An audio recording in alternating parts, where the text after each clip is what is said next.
தற்போது இலங்கை வானிலையில் மீண்டும் ஒரு பாரிய மாற்றம் நிகழ்ந்துள்ளதாக கடந்த சில தினங்களாகவே பேசப்பட்டுக் கொண்டிருக்கிறது. அதாவது இலங்கைக்கு தென்கிழக்கே வங்காள விரிகுடாவில ஒரு காற்றழுத்த தாழ்வு மண்டலம் உருவாகி இருக்கிறது.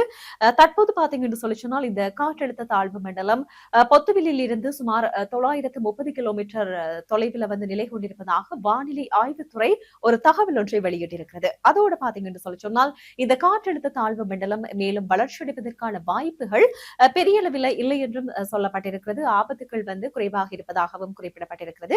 இருந்தாலுமே கூட எதிர்வரும் நாட்களில் இந்த நாட்டின் சில பகுதிகளில் பெரும்பான்மையாக குறிப்பிடத்தக்க மழை வீழ்ச்சி பதிவாகும் என்றும் சொல்லப்பட்டிருக்கிறது. குறிப்பாக வடக்கு வடமத்திய மத்திய ஊவா மற்றும் கிழக்கு மாகாணங்களில் தான் இன்று முதல் இந்த மழை அதிகரிக்கும் என்று சொல்லி எதிர்பார்க்கப்படுகிறது.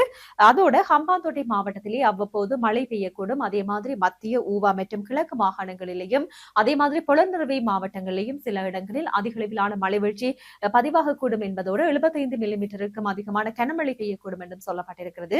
அதோட அநேகமான இடங்கள்ல குறிப்பாக வடமத்திய சப்ரகமுவ மற்றும் மத்திய மாகாணங்களிலையும் காலி மற்றும் மாத்திரை மாவட்டங்களிலையும் காலை நேரங்கள்ல சாதாரணமாக பனிமூட்டமான வானிலை நிலவும் என்று சொல்லப்பட்டிருக்கிறது. ஆகவே இடியுடன் கூடிய மழை பெய்யும் போது பலத்த காற்று மற்றும் மின்னல் தாக்கங்களினால் ஏற்படக்கூடிய சேதங்களை குறைத்துக் கொள்வதற்கு தேவையான முன்னெச்சரிக்கை நடவடிக்கைகளை பொதுமக்கள் எடுத்துக் கொள்ளுமாறு அறிவுறுத்தப்பட்டிருக்கின்றார்கள். அதே மாதிரி இந்த வானிலை ஆய்வுத்துறையினால் வெளியிடப்படுகின்ற வானிலை ஆலோசனைகள் குறித்து மக்கள் மிகுந்த விழிப்புடனும் அவதானத்துடனும் செயற்பட வேண்டும் என்று சொல்லப்பட்டிருக்கிறது.